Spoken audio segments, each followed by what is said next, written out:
I'm joined now by ABC News legal contributor Channa Lloyd. Channa, it's good to see you. Let's continue the conversation, take a closer look at the case involving E. Jean Carroll that got underway today with a defendant like Donald Trump, who is so well known, an imposing figure in any room, polarizing as well. How difficult is it to find a jury impartial? You know, it's interesting. Whenever we talk about figures like this, they do have an impact on the case and on the jury. But for the most part, jurors really do take their responsibility seriously. And when the judge says disregard that and pay attention to the facts of the case, that's really what they're going to focus on. They're going to make a determination as to what the dollar amount should be. And although he is this larger than life figure, it really is going to come down to what they feel the damages are that she is due. From what we've learned about the jury pool, from their answers in the courtroom, what's your impression so far? So far, it seems like we have a mixed bag. What they're trying to do is eliminate anyone who may have an obvious bias. So those are the strikes we see. Those are the jurors that they're looking to eliminate. They're trying to get to the heart of whether or not they believe, by asking these questions, these jurors have any innate bias that may swing them one way or the other. So that's why we're seeing the eliminations the way we are.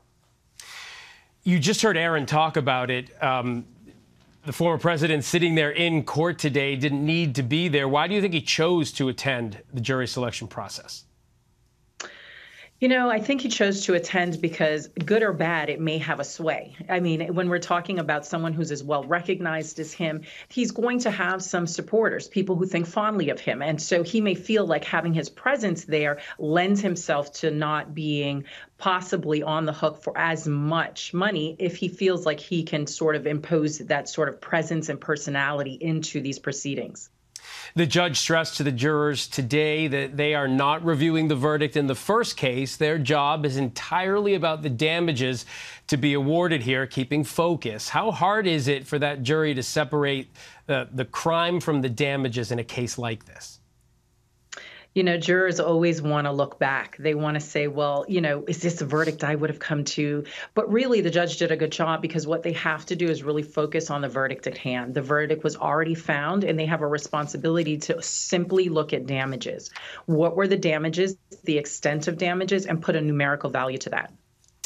So finally, Channa, the judge has agreed to adjust the trial schedule so Trump can testify in the case next week. What will you be watching for when he takes the stand? Because any moment like that is a big moment.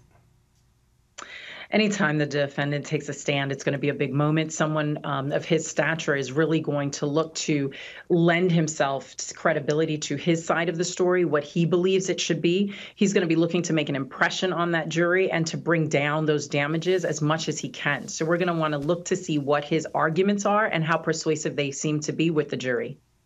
ABC legal contributor Channa Lloyd. Channa, as always, thank you for your expertise in the conversation. Great to see you, Phil. Hi, everyone. George Stephanopoulos here. Thanks for checking out the ABC News YouTube channel. If you'd like to get more videos, show highlights, and watch live event coverage, click on the right over here to subscribe to our channel. And don't forget to download the ABC News app for breaking news alerts. Thanks for watching.